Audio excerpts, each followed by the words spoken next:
How's it going, everybody? This is the newest episode of Dailies to Downloads. My name is Chad. With me is Eric. We are both movie fans. I used to write about movies. Eric still writes about movies for various publications. And Eric is here with his facial hair a little bit longer this week. Every week. I think at this stage it stops being as noticeable. Well, it's still noticeable, but I feel like now it's a slower growth. Like you reach the initial stage, and then it just kind of I don't know. Has anybody in your family said, you know what, we need to do something about this? Yeah. I mean, I've gotten comments. But yeah, it's a very particular moment in history. I mean, if I'm not going to do it now, then when? When am I gonna? Maybe I'll buy a car and go all out. All right. Well, this week's show, we are going to continue our examination of documentaries and all of the branches of that tree. There have always been, and will continue to be, documentaries and films that push the boundaries of what is, of how you define those categories and what goes into them. And obviously that's a great thing, and we want that to keep happening. What we're looking at is whether or not labeling some of these experiments as documentaries or related to documentaries, whether or not that makes sense and what the definitions mean. And, maybe we can show you guys something that you didn't know before. So for this particular episode, we are going to take a look at hybrid documentaries and docufiction, and we're going to see if there is a difference between those two terms or not. So we'll start with hybrid documentary. There really isn't a definition about this, but the best explanation you can find is that it's traditional documentary filmmaking typically removes signs of fictionalization in order to distinguish itself from fictional film genres. Audiences have recently become more distrustful of the media's traditional fact production, and that makes them more receptive to experimental ways of telling facts. And the hybrid documentary implements truth games in order to challenge traditional fact production. That was taken from Wikipedia. So that's a hybrid documentary. Now, docufiction is a combination of documentary and fiction. This term often meaning narrative film. It's a film genre which attempts to capture reality such as it is, and which simultaneously introduces unreal elements or fictional situations into a narrative in order to strengthen that representation of reality using some kind of artistic expression.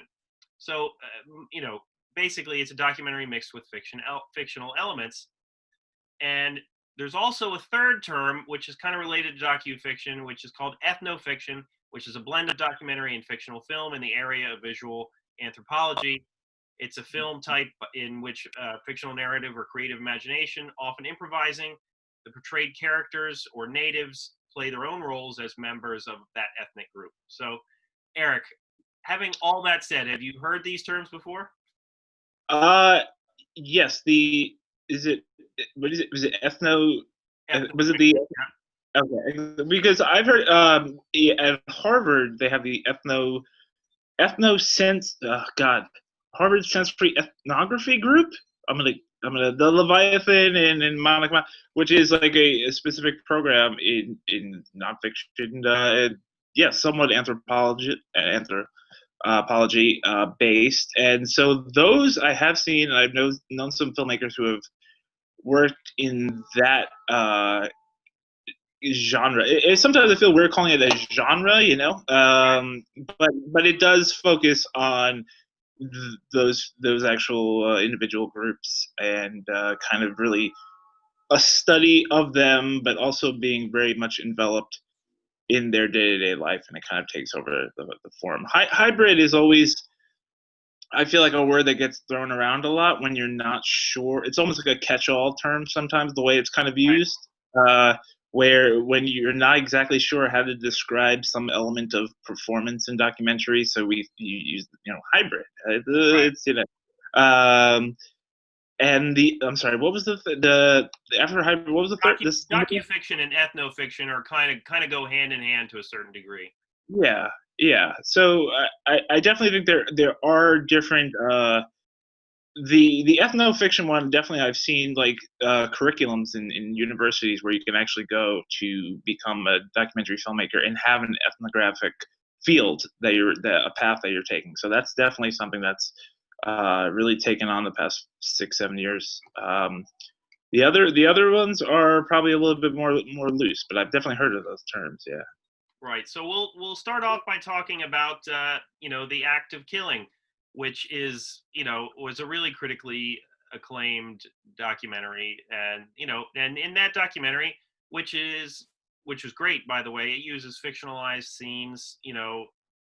Basically that's about it focuses on individuals who took part in killings in Indonesia in 1965 and 1966. It's directed by Joshua Oppenheimer. I highly recommend checking it out, as I'm sure Eric would. There's also a companion piece to that, The Look of Silence, that I would recommend.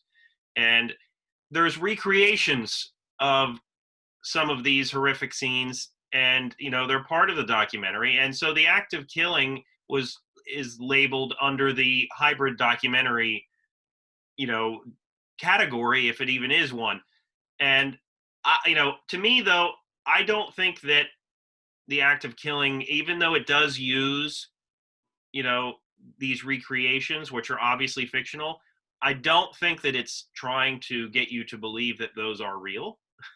No, yeah. So to me, it's different in that way. Like, like you were saying, like they kind of throw around the term hybrid just to, if they don't know what something fits into, then they use that term.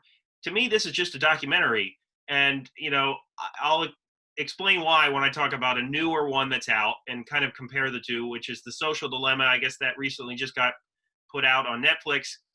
That is literally described as a documentary drama hybrid that explores the dangerous impact of social networking that it can have on everything from psychological health to elections.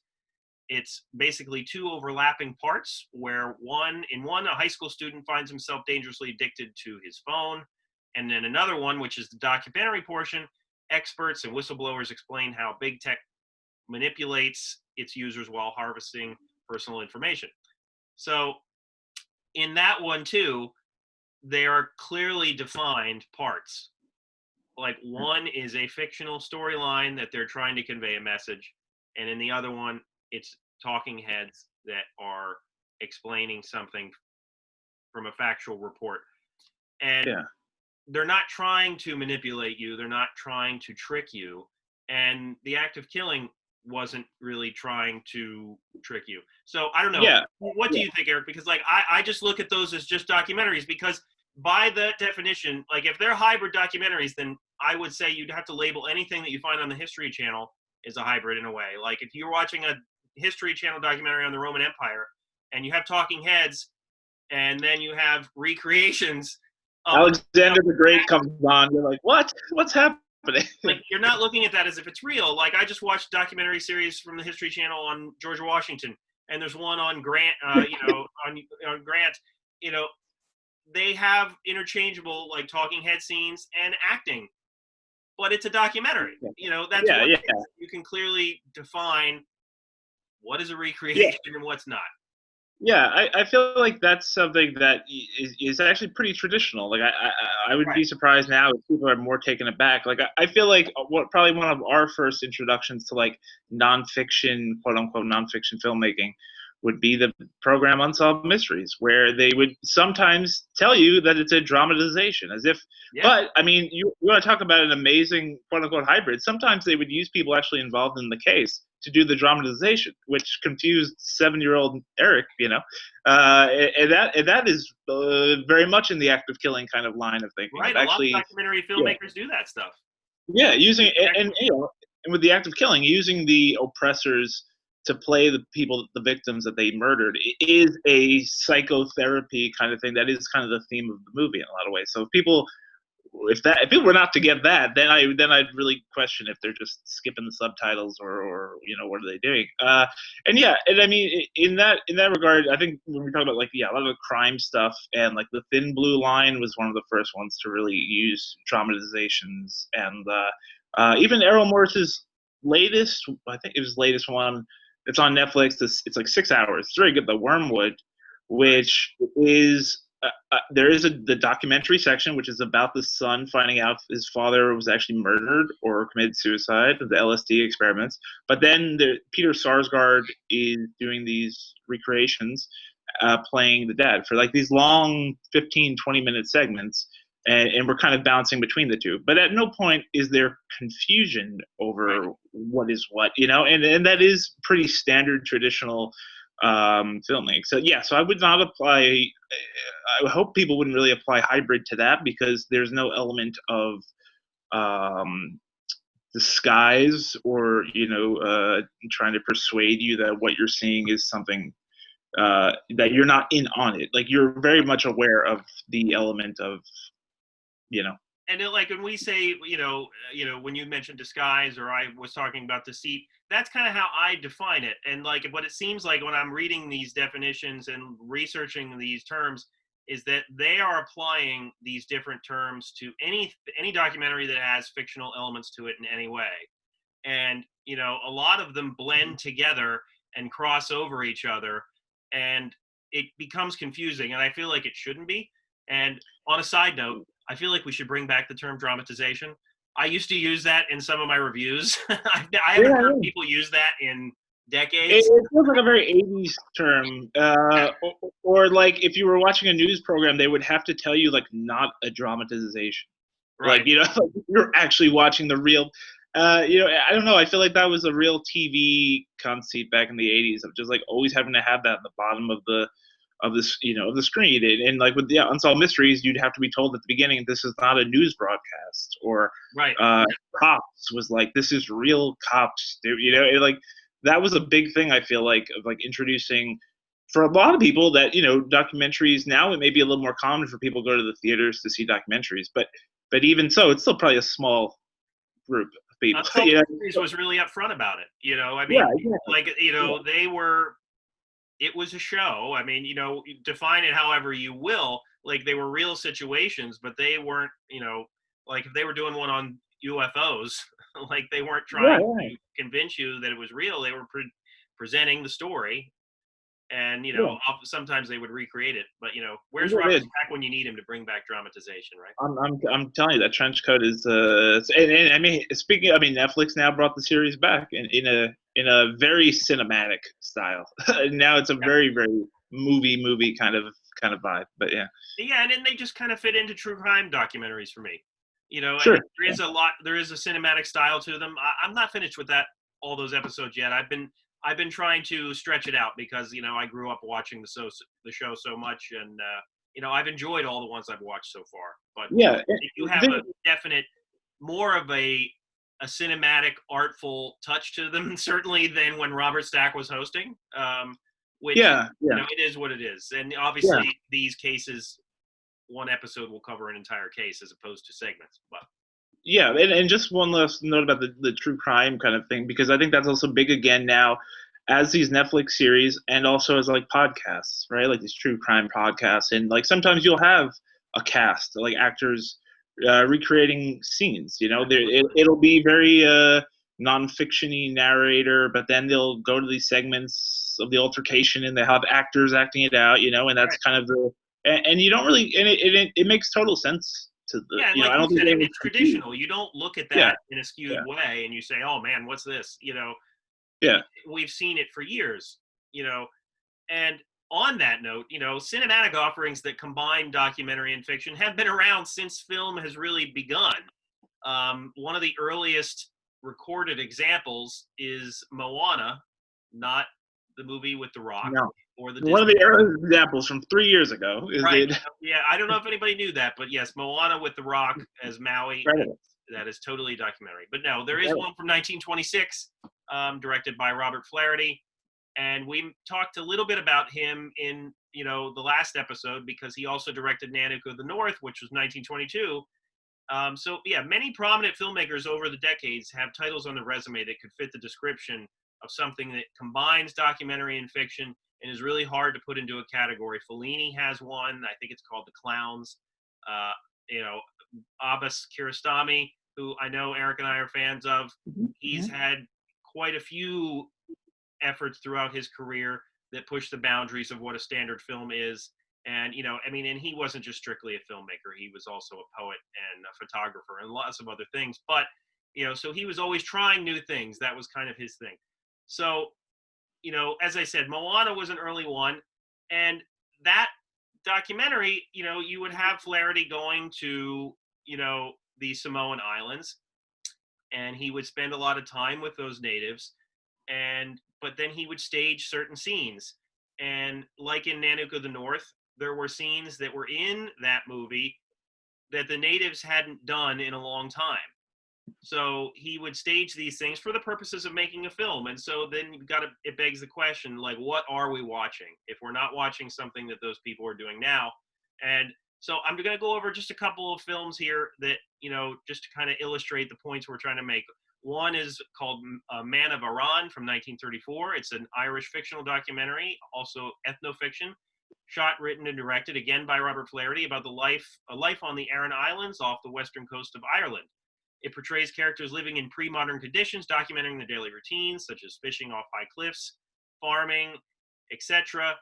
Some of the situations are fabricated, such as one scene where a shark fishermen are almost lost at sea in like a sudden storm. And, additionally, like, family members shown are not actually related. They're chosen from various people on the island. And, I guess there was a documentary about that movie, which included in the special features of the DVD, where it talked about how the islanders hadn't really hunted certain fish for over 50 years. So Flaherty's recreation of the culture, you know, it's impressive in certain ways, but it's, also clearly staged. There's another one called The Mouth of the Wolf from 2009. It's an Italian film by Pietro Marcello, who follows an Italian man named Vincenzo Motta, who is serving a long sentence in a prison. He meets and falls in love with a transsexual woman named Mary Monaco, who promises to wait for him when he gets out of prison. When she's released, Mary finds a home for them to share, but in the meantime, she becomes addicted to heroin. And literally, that movie is described as something that straddles the line between documentary and drama. So my question to you, Eric, is that possible to straddle the line between documentary and drama and be called both? Because for me, and we'll get more into this as we go along, I don't see how that's possible. Like, obviously there's films that are going to push boundaries and, be hard to define, but I don't see how you can say something is both. Like, if you're staging something and you're trying to manipulate truths to send a message, the filmmaker has their choice how they want to convey a message. But if you're staging something, when it's placed into a category of a documentary, I think it sends the wrong message. Yeah, I mean, I wonder if then you kind of wonder if these films should come with some additional, like I think we spoke about last time, some additional context of that stuff, because I feel like a lot of these labels, like I guess that you would just measure it based on a percentage of one over the other, and that's what you're gonna kind of throw it in. If people are only thinking in two terms of like narrative, fiction versus nonfiction documentary, then like, well, which of those two categories would this fall into more? So I mean, yeah, I feel like there have been a lot of newer terms. Like I wouldn't know, like for Nanook of the North, like the first time I saw it, I didn't have the additional context of the customs that I were watching were outdated. We're not actually being, the Inuit, Canadians are of that heritage, but it's the 1920s. It's not the 1820s. It's outdated. They're doing the customs of their ancestors. They're not doing them as themselves. And I didn't know that. And then after I knew that, I can't recall exactly how I felt. Obviously, it changes things. Obviously, you kind of reevaluate it, I guess. I don't know. I don't think it's necessarily. I'd have to do more research if it's meant to deceive.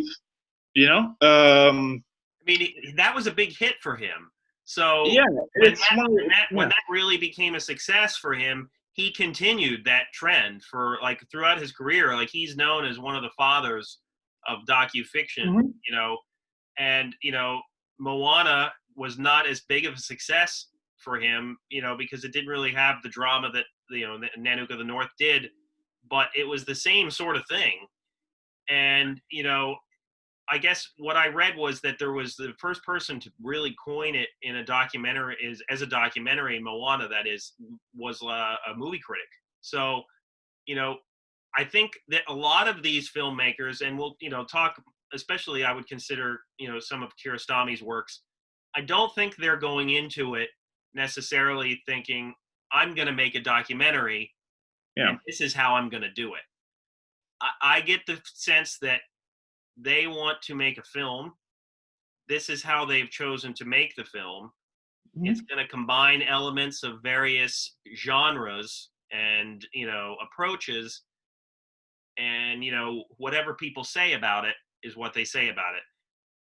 Yeah, I mean, yeah, absolutely. Nobody should be, I guess, beholden to those kind of labels. And I think about other kinds of, like, we have terms like essay film, right? And that's kind of a term that's also kind of hot now, or found footage documentaries, where someone's using archival footage and then creating a narrative maybe out of it. And again, like, it wouldn't traditionally fall into, it wouldn't traditionally fall into any category, but that's that's okay. But I was thinking like a film called Fraud by a guy named Dean Fleischer Camp from a few years ago, and that he found this family who uploaded all of their like vacation videos to YouTube.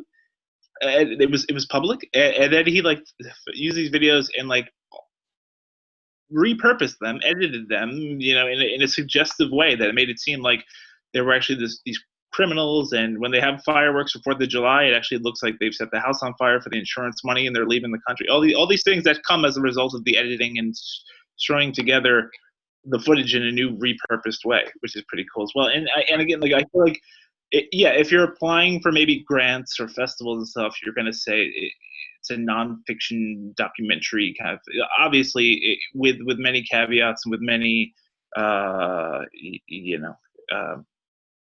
not red flags, but it would probably fall more into that category. And we mentioned the True False Film Festival too, which is also known a lot for kind of towing that line and kind of expanding on the boundaries. But yeah, I don't think, I do feel like in a lot of cases, for people who don't watch many documentaries, when they would find out, for example, about Nanook of the North or something, they would feel deceived, and then like almost feel like they wasted their time, that's a point that I was going to make. Like, a lot of the films, and some of the people that are tuning into this show right now and hearing ethnofiction and docufiction and some of the movies that I already mentioned, they might say, I've never heard of that. And I think there's a reason for that. A lot of these are obscure titles, and because they combine these elements, I think that critics, nor a lot of times the studios, really know what to do with them, and they just kind of fall into oblivion, so to speak. They're there to watch, but to what end? Because it's like a lot of times you don't know what you're watching, because certain filmmakers do want to blur that line between reality and fictional narrative, whereas other filmmakers, like you would see in The Act of Killing or The Social Dilemma, they are trying to really make it clear what they're showing you and why. And we had mentioned Abbas Kiarostami. One of his critically acclaimed film was called 10, and I'm going to quote Mr. Roger Ebert here, where he says 10 consists of 10 scenes set in the front seat of a car. The driver is always the same. Her passengers include her son, her sister, her friend, an old woman, and a prostitute. And the one camera is focused on the driver and the other is focused on the passenger. The cameras are fixed, and the film has been described as both fiction and documentary. Roger Ebert called it both. What we see is really happening, but some of it has obviously been planned and staged. He talked about how he learned from a different review that Kiarostami auditioned real people, chose his actors, talked at length with them about their characters and dialogue, and then sent them out into the car without him to play their characters as they drove the streets and the camera watched. So when you hear a description like that, it sounds a lot like Bloody Nose, Empty Pockets, which is also, we talked about how that was labeled a documentary. And Here's Tommy's 10 was very critically acclaimed, and, rightfully so. A documentary, I would just call it like I would call Bloody Nose, Empty Pockets. I would just call it a good film. And, I don't know if he ever referred to it as that. Have you seen 10? I have seen 10, yeah, a while ago. And yeah, I feel like in his, I can't speak too specifically to it, but I feel like there's also that idea of when you are casting people who may not be actors, or you are casting people who are actors and you're not aware of that, where I think then that also becomes a kind of blurring the line or kind of jumping back and forth between the two. But again, like I think also like this is not in relation to Kurosami, but I think I brought it up last time. Like anytime we see some kind of like a political documentary, like something that may be following a politician, right? And when that's pretty typical, the War Room and Primary, and all these things where it's about either a campaign of a politician or what have you. Like in those situations too, like obviously they know that the camera is on them. They are also performers in a sense, like they're politicians. They know when the camera's on. Like they know to kind of, and like in those situations I feel like you're trying to almost catch a moment where it seems less than purely calculated and purely studied, Right. But sorry, that's just it's a random No, and there side was note. there was Yeah, a filmmaker who described it that way, where as soon as somebody knows that there's a camera on them, they react to the camera yeah, and they react to what you're doing. So you're not in the literal sense, you're not capturing reality. But and obviously that's certainly true to a certain extent. But obviously there's a difference between you noticing a camera and you going up to natives on an island and saying, okay, we're going to do this. You guys haven't done yeah, this for a while, but we're yeah, going to recreate this anyway. yeah. And not that it's related, it's sort of related. Like this, researching these terms made me think of the documentary Catfish, and which obviously became a popular series as well. But I remember when I saw that in the theater, Yeah. and I instantly thought that some of the scenes in that were bogus, that it could not have happened the way they laid it out. And the filmmakers, what I don't want to butcher the names.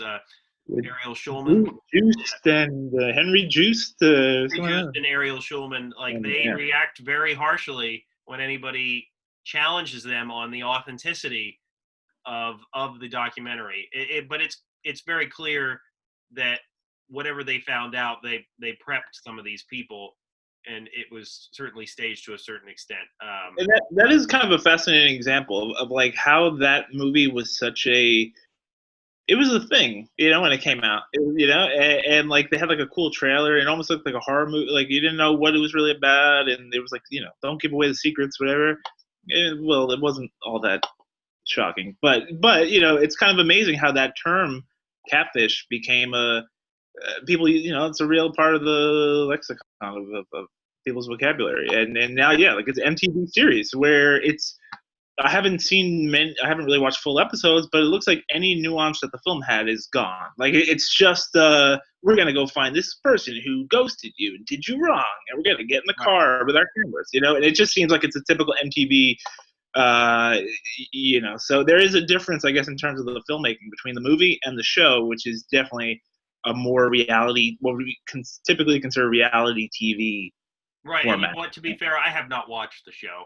uh, I know people that do it, but when you watch the documentary, they're clearly trying to make you think that all of this is happening in real time.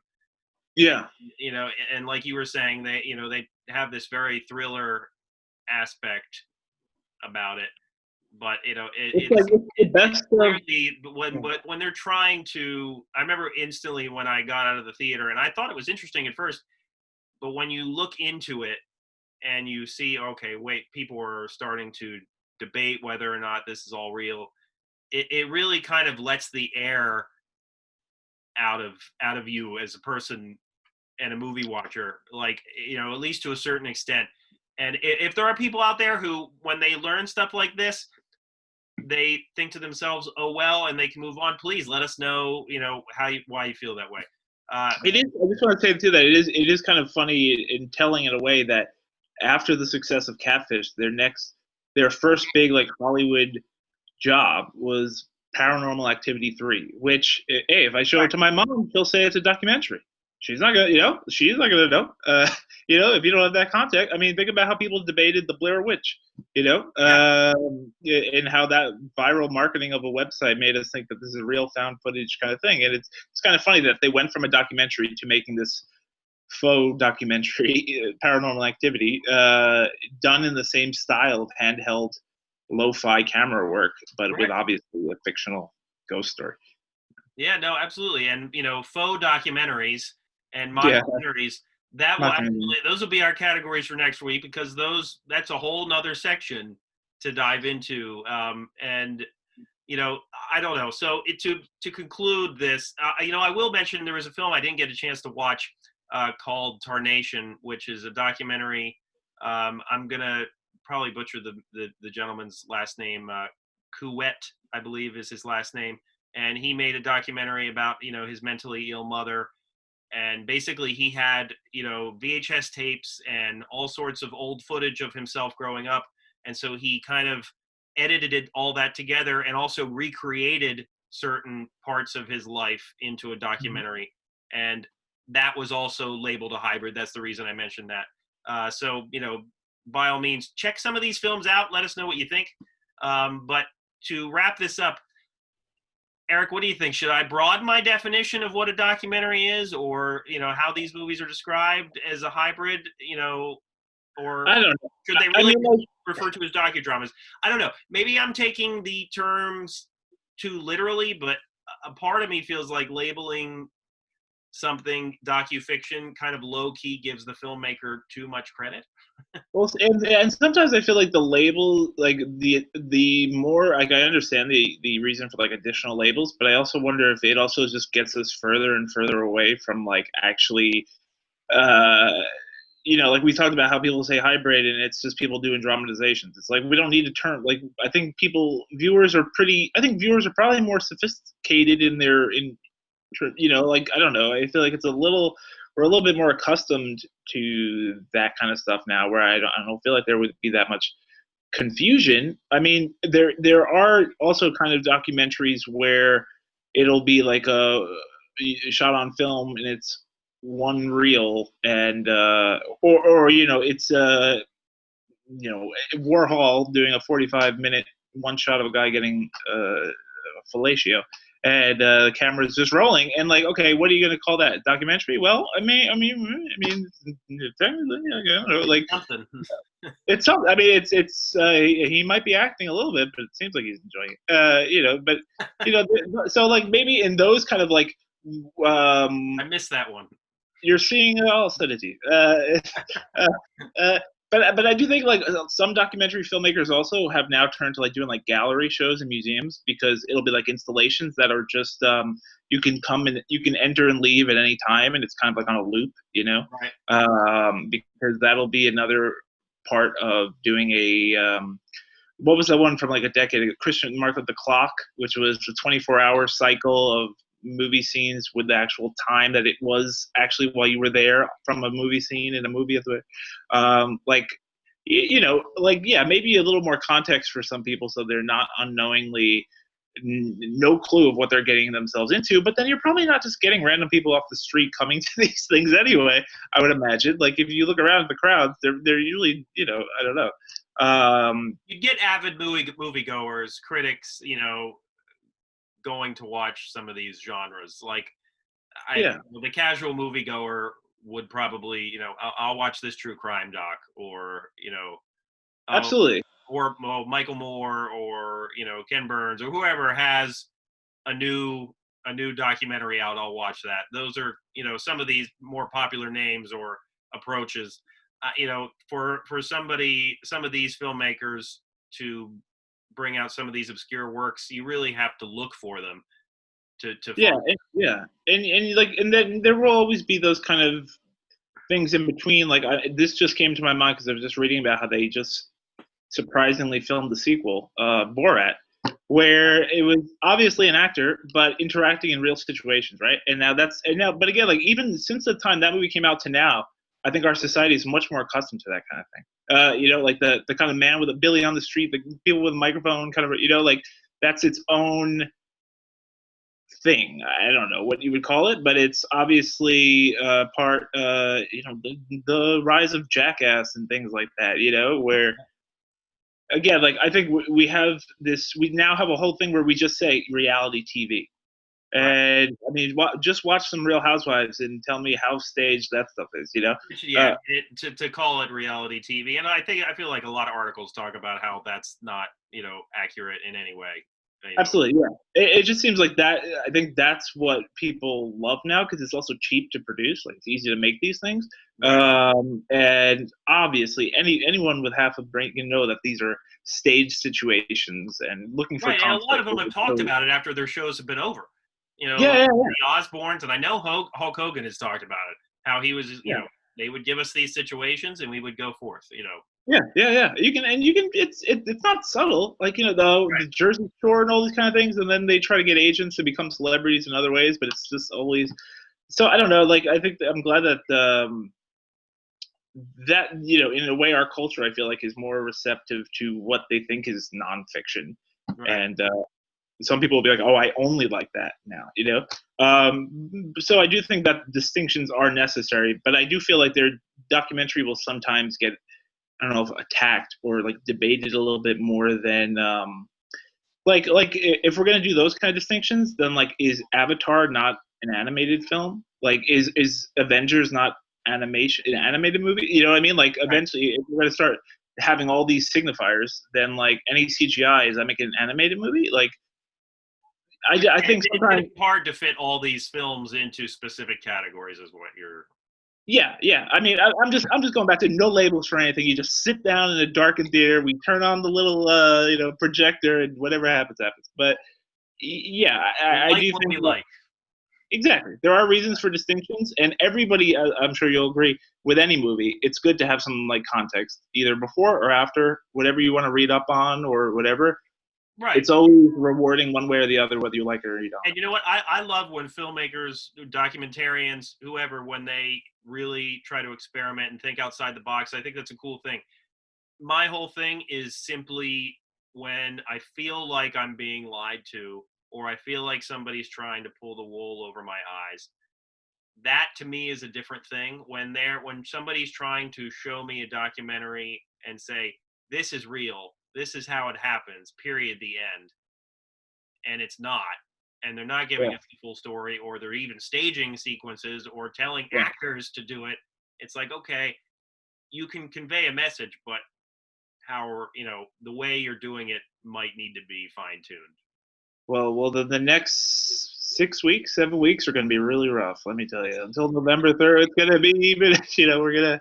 Another thing I think about animated docs too. Waltz with Bashir, things like that. Right. A Yeah. whole other genre, the Chicago 10. These animated docs that are also a blend, right, of Right. I mean, dramatization. you'll have people talking about them, like people that were there, and historians. You'll have them in, but you'll be seeing it in animated form. And Yeah. you know what? What I was just watching today, there's a documentary series on Netflix called High Score, which is Yeah. about the start of video games, and you'll have talking heads describing the video game and how it got started, but then they'll actually have video game animation to show how things might have happened, which is really cool. And at no point when I see video game animation do I think they're trying to convince me that this is exactly how it happened in real life. Yeah. He got stuck in the Pac-Man game. He had to run away from those hungry blue ghosts, and then whatever happened, But yeah, Mario came up. but next week we are going to talk about faux documentaries and mockumentaries and how they might be related or not. We thank you for checking out this episode of Dailies to Downloads. If you have any thoughts on what we're talking about, please comment. If you disagree with us, that's okay too. We're more than willing to talk it out with you. So for Eric, my name is Chad. Thank you very much for joining us, and we will see you next week.